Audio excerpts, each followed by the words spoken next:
Hello everyone, कैसे हैं आप सभी। आशा करती हूँ अच्छे होंगे और खूब मन लगा के पढ़ाई कर रहे होंगे। तो आज की ये वीडियो मैं इस झमाझम बारिश के साथ शुरू कर रही हूँ। आप देख सकते हैं कि यहाँ पे कितनी तेज बारिश हो रही है और मैं चाहती हूँ, ईश्वर से यही कामना करती हूँ कि आप लोगों के जीवन में भी इसी तरह से खुशियों की बारिश हो। आप लोग जो भी चाहते हैं अपने जीवन में पाना, इसी तरह से इतनी ज्यादा खुशियों की बारिश हो कि आप लोगों को संभालना मुश्किल हो जाए। और देखिए, अपने जीवन को बनाना और अपने जीवन को बिगाड़ना ये सब हमारे हाथ में होता है। और ये मैं कैसे कह रही हूँ, इतने मतलब सालों के बाद जब मैंने एक सफलता पाई और किस तरह से पाई, इसी आधार पर मैं ये बात आप लोगों के साथ शेयर कर पा रही हूँ। तो आज का थंबनेल तो आप लोगों ने देखा ही होगा कि मैंने उसमें ये लिखा है कि मुझे मदद की जरूरत है। और ये मतलब बहुत ही जरूरी था ये टॉपिक आप लोगों के साथ शेयर करना। और ये ऐसा टॉपिक है ना कि मैं अपने घर में भी कभी नहीं शेयर की हूँ, ना किसी से मैंने शेयर नहीं किया। ये सब बात मैं अपने तक रखी हूँ। लेकिन आज जब मैं आप लोगों के कमेंट्स पढ़ती हूँ और उसमें ये लिखा रहता है कि दीदी प्लीज हेल्प मी, और फिर लिखा रहता है कि दीदी मतलब आप हम मतलब मदद करिए हम लोग किसी भी तरह से, दीदी प्लीज कुछ बताइए, क्या करें कुछ बताइए। तो इतना मतलब असहाय सा फील होता है। मुझे ये लगता है ना कि मुझे अपने दिन याद आ जाते हैं कि जब एक टाइम था कि इसी तरह से, कि मतलब मेरे दिमाग में भी इस तरह से मतलब विचार आते थे। और मैं जो आप लोगों के साथ शेयर करने वाली हूँ, जो मदद वाली बात है, कि मैं आप लोगों को एक टाइम बताती हूँ। अपना टाइम, ये बहुत पहले की बात है जब मैंने बीएड मतलब शुरुआत की थी। और 12-13 समझिए कि 12-13 की बात है, बहुत पहले की बात है। जब मैं मतलब अपने स्ट्रगल टाइम में ही, और मैं प्राइवेट जॉब खोजती थी। और जानते हैं क्या था कि मैंने बहुत सारे लोगों को देखा है, माता पिता को देखा है, बहुत सारे लोगों के माता पिता को देखा है मजबूर होते हुए अपने बच्चे की नौकरी के लिए लोगों के सामने हाथ फैलाते हुए, लोगों के सामने गिड़गिड़ाते हुए देखा है कि मेरे बच्चे को नौकरी दे दो। तो मैं शुरू से इस फेवर में नहीं रहती थी, नहीं रही। और मैं हमेशा यही चाहती थी कि मैं कुछ करूं तो अपने दम पे करूं। तो बहुत सारे मतलब घटनाएं, बाहर जाने पे बहुत सारी चीजें ऐसी होती थी। ऐसा नहीं है कि बहुत आसानी से सब कुछ मिल जाता है, लेकिन ये सारी चीजें आप घर पे आके अपने माँ बाप से या किसी से भी शेयर नहीं कर सकते हैं, क्योंकि यही लगता है ना कि फिर कमजोर फील होने वाली बात होने लगती है कि, और यही लगता है कि अपनी प्रॉब्लम क्या किसी से कहना। तो जब मैं शुरुआत की थी, तो आप लोगों को तो मेरी स्टोरी पता ही है कि मैंने 1,500 की नौकरी मात्र तब से मैंने शुरू किया है। और मैं किस तरह से करते करते करते करते प्राइवेट मतलब स्कूल में भी मैं एक मतलब अच्छे मकाम पे थी, मैं कि मैं अपना खर्चा निकाल सकूं, मतलब इतना था। तो 1,500 की नौकरी शुरू करना और धीरे धीरे आगे बढ़ना, तो इतना आसान वो नहीं था। और बाहर बहुत सारी चीजें मुझे झेलनी भी पड़ी। तो एक चीज तो मैंने बताया था कि जब मैं एक बार गई थी स्कूल में, तो उन्होंने स्पीकिंग पे बोल दिया था कि आपको इंग्लिश आनी जरूरी होती है। हाँ, इस पे भी क्वेश्चन था कि दीदी हिंदी वालों को इंग्लिश बोलना बहुत गलत बात है। तो ये देखिए कि जो ऐसे तैसे मतलब मैं क्या कहूँ कि ऐसे स्कूल मतलब जो एक बहुत हाई स्टैंडर्ड के स्कूल नहीं है, और वहां पे ज्यादा जहाँ पे शो ऑफ चीजें मतलब शो ऑफ ज्यादा है, वहां पे ये सारी चीजें होती है कि हिंदी टीचर को भी इंग्लिश बोलना चाहिए। लेकिन जैसे बड़े बड़े स्कूल जैसे मिशनरी टाइप के हैं, वहां पे है तो आपके सब्जेक्ट से रिलेटेड ही होता है। तो इसमें आपको घबराने की बात नहीं है कि मुझे इंग्लिश नहीं आता तो मेरा चयन और कहीं नहीं हो सकता है। बिल्कुल आप बड़े स्कूल में भी ट्राई कर सकते हैं। तो देखिए, बात मेरी यही थी कि आप लोग जानते हैं कि 1,500 की नौकरी से मैंने शुरू किया था, और 2,500, फिर उसके बाद से 6,000, 9,000। तो मैं अपने साथ कभी भी किसी को लेके नहीं जाती थी कि चलो मेरा यहाँ इंटरव्यू है, यहाँ इंटरव्यू है, और यहाँ स्कूल है। सब कुछ मैं अपने से पता करती थी। मुझे भी कुछ नहीं पता था, मुझे ये भी नहीं पता था, मैं आप लोगों को बता रही हूँ कि पेपर में ये जो एड निकलते हैं स्कूल की, जो वैकेंसी होती है पेपर में निकलता है, मुझे कुछ नहीं पता था। मैं जहाँ पढ़ाती थी पहले, जहाँ पे मैं 2,500 की नौकरी करती थी, दूसरा स्कूल जो मेरा था, तो वहां पे एक टीचर कहे कि ये संडे का जो पेपर आता है उसमें बहुत सारे वैकेंसी मतलब निकलते हैं। ये जो स्कूल मतलब खाली होता है, मतलब उसमें जगह होती है तो निकलते हैं। तो मेरे घर पेपर आता था, लेकिन मैं इतना कभी ध्यान नहीं देती थी। तब मैंने पेपर उठाया और मैं एक स्कूल देखी, उसका एड था कि मतलब जगह खाली है हिंदी टीचर के लिए। और मैं पूछते पूछते, मैं रास्ता भी नहीं जानती थी, किस तरह से पूछते पूछते वहां पे पहुंची, अपना इंटरव्यू दिया, वहां पे मेरा हुआ। लेकिन उसके पहले ये जो बात आप लोग कह रहे हैं, मुझे मदद की जरूरत है, मैंने एक बार मतलब मदद मांगी थी, है ना। एक बार मैंने मदद, हालांकि मैंने क्या मांगी थी, मेरी मम्मी ही है, एक भैया आते हैं मेरे घर, तो उनसे मेरी मम्मी ने कहा कि इनका बेटा बड़ा मेहनत कर रही है, कम बहुत कम पैसा है, और एक स्कूल है, मतलब अच्छा स्कूल है, मेरे घर के थोड़ा सा उधर है, तो इनका उसी में हो जाता तो अच्छा रहता। और वहां पे एक लड़की भी पढ़ाती थी, मेरे मोहल्ले की लड़की थी, वहां पे पढ़ाती थी, तो उससे जरा कह दो कि उसका करवा दे। मेरी मम्मी ने मेरे लिए हेल्प एक बार कहा था। अब मैं तो नहीं कही थी, लेकिन मेरी मम्मी ने कहा था, और मुझे भी था कि हो जाता तो बहुत अच्छा है, बहुत बड़ा स्कूल है, मेरा भी होता कि हाँ चलो वहां पे। उस समय ना 6,000 बहुत ज्यादा था, 5-6 हजार मिलना बहुत ज्यादा था। अब वो सोचिए कि वो लड़की जो थी, ये उसने डायरेक्ट नहीं कहा कि मैं नहीं करवाऊंगी, उसने कहा कि ठीक है मैं करवा दूंगी। अब मैं आप लोगों के साथ इसलिए शेयर कर रही हूँ ना कि अभी मैं बता रही हूँ कि क्यों शेयर कर रही हूँ, और बहुत जरूरी है समय रहते जानना, समय अपना बर्बाद ना करें सब चक्कर में। तो वो लड़की जो है कही कि ठीक है मैं करवा दूंगी, मुझे बुलाया बकायदे, जहां मैं पहले पढ़ाती थी स्कूल में, वहां से मैंने छुट्टी लिया। अब मतलब सब कुछ प्रिपरेशन करके गई मैं, अपना सब डॉक्यूमेंट वगैरह रेडी करके गई मैं। अब वो वहां पे जाके पता नहीं क्या बात हुई, जो प्रिंसिपल है उस लड़की में क्या बात हुई, अरे वो वहां पे पहले से टीचिंग कर रही थी, तो यही था कि रखना नहीं है इन लोगों का, मतलब मिलजुल के यही था कि इनको रखना नहीं है। तो जब मैं वहां पे गई, तो वो जो प्रिंसिपल थे, वो उन्होंने क्वेश्चन करना शुरू किया मुझसे। तो ये था कि मैंने बॉम्बे आर्ट भी किया था उस टाइम में, तो ये हुआ कि आपको आर्ट भी आता है, ये भी आता है, वो भी आता है, ठीक है।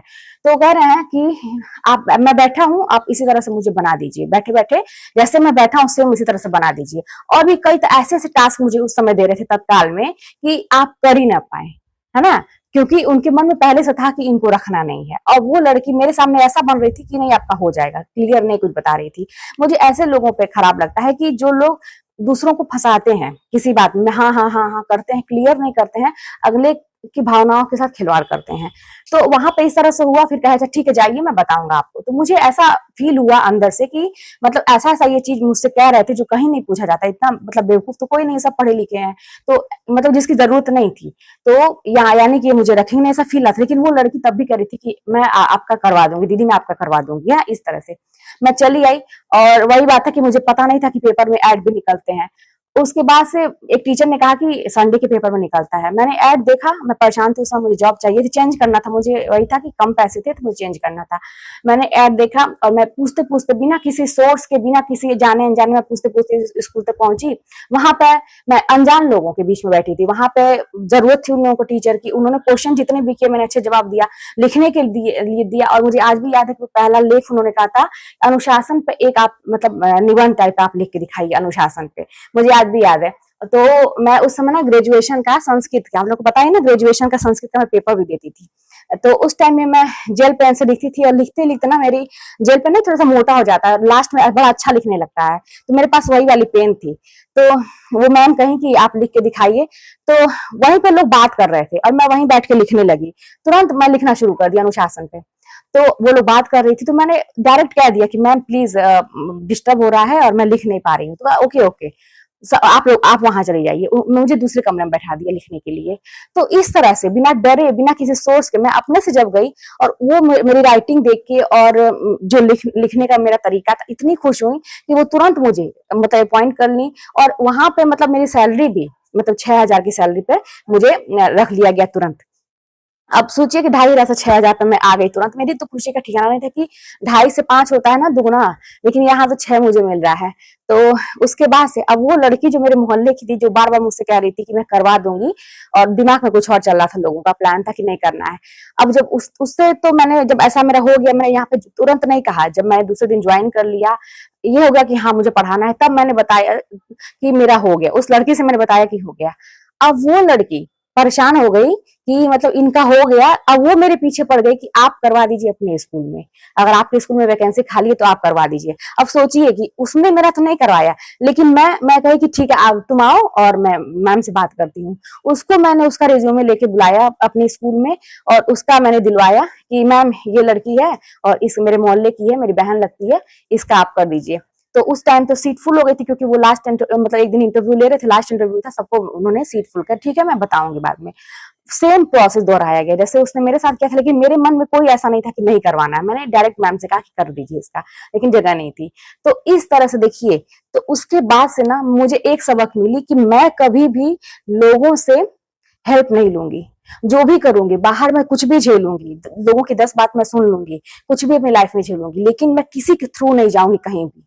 और ये फार्मूला मेरा इतना कारगर रहा ना कि आज भी देखिए, कि आज भी मैं अगर गवर्नमेंट जॉब में हूं तो ऐसा लगता है कि हाँ मैंने मेहनत की और सब कुछ भगवान की वजह से मुझे अपनी सिटी मिल गई, मैं आ जा सकती हूँ आराम से, आधे घंटे में स्कूल पहुंच जाती हूँ। बहुत सारे लोगों का सोर्स रखा का रखा रह गया, ये है वो है, बहुत दूर दूर कॉलेज मिल गए। तो इसीलिए मैं कह रही हूँ कि आप खुद अपनी मदद करिए और कभी भी दिमाग में लोगों से ना इस तरह का और बच के रहिए कि जो लोग इस तरह का झांसा देते हैं कि हाँ मैं करवा दूंगा, ये है वो है, समय अपना बर्बाद ना करें। अगर आपके अंदर काबिलियत है, आप अपने पॉइंट से मजबूत हैं, आप अपना सब्जेक्ट तैयार किए हैं, तो फिर मैं तो यही कहूंगी ना कि किसी के भरोसे नहीं, आप खुद अपने भरोसे। और हाँ, किसी से कुछ कहने की जरूरत नहीं है। मैं जब रिज्यूमे लेके निकलती थी ना, इसके बाद में बताऊं, आप तो जानते हैं कि मैं हर साल जॉब चेंज करती गई और तब जाके 6 से 12 18 इस तरह करते करते 28 पे पहुंची थी। तो जब मैं निकलती थी, मुझे दिमाग में होता था कि अब यहाँ से मुझे चेंज करना है, मुझे आगे जाना है। तो मैं कम से कम 10 सेट जो होता था अपना रिज्यूमे का, और सोचिए कितना मतलब ये कठिन काम था। मैं फोटो कॉपी कराती थी अपना जो रिज्यूमे था उसका, फिर सारे डॉक्यूमेंट का मैं फोटो कॉपी कराती थी, सबका एक एक सेट लगाती थी, तैयार करती थी, एक एक एप्लीकेशन लिखती थी साथ में, अपनी फोटो से लेके हर चीज में 10 सेट तैयार करती थी। और घर से ये सोच के निकलती थी कि बाहर मुझे हो सकता है किसी कोई कुछ सुना भी सकता है, हो सकता है बाहर मुझे न मिले, और ये भी कहीं उम्मीद होती थी कि हाँ कहीं मुझे मिल भी जाएगा। तो इसीलिए जब कहीं मान लीजिए मैं लेके गई और मान लीजिए कहीं मतलब बीच में ऐसा भी कोई ऐसा मतलब मोमेंट आता कि मुझे मान लीजिए कुछ सुनना भी पड़े, तो मैं माइंड प्रिपेयर करती थी, प्राइवेट स्कूल है, मुझे ऐसा सुनने को मिलेगा। तो मैं यही सोच के बाद में भी प्राइवेट स्कूल में मैं काम करती थी कि हाँ मतलब आपको कुछ ना कुछ सुनने को मिलेगा वहां पे, तो आप आराम से काम करिए। और ये भी दिमाग में रहता था कभी भी ये मुझे निकाल देंगे, तो इसीलिए मैं प्रिपेयर रहती थी कि ये निकाल देंगे तो फिर मैं क्या करूंगी। तो इसीलिए ऐसा होने के पहले ही मैं जॉब चेंज करती थी कि अब वो लोग हमेशा होता है ना कि सैलरी जब बढ़ाने का टाइम होता है तो टीचर को चेंज कर देते हैं, तो वो मुझे ऐसे मेरी बेइज्जती ना करें, इसके पहले ऐसा कुछ हो मैं ही हट जाऊं, अपना मैं आगे बढ़ जाऊं। तो बहुत सारी चीजें मैंने सीखी अपनी लाइफ में, अपने स्ट्रगल से सीखी है। लेकिन यही है कि कभी किसी के थ्रू नहीं, किसी के वजह से नहीं, कि किसी के आगे हाथ नहीं फैलाया कि मेरी जॉब लगवा दो, मुझे आगे बढ़ा दो। जो भी किया अपने किया। हाँ थोड़ा परेशान होती थी, लेकिन कोई ना कोई ऐसा पूछ पूछ के मिल जाता था, हेल्प करने के लिए मिल जाता था।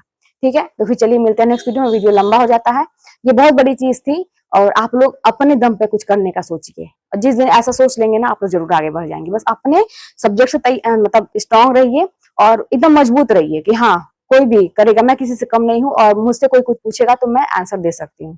जब आपका आधा अधूरा ज्ञान रहेगा तभी आप हिचकेंगे कहीं बाहर निकलने में, किसी के सामने जाने में। इसीलिए अपने ज्ञान को मजबूत करके रखिए। तो फिर चलती मिलते हैं नेक्स्ट वीडियो में, और कोई भी बात होगी तो कमेंट के माध्यम से बताइएगा।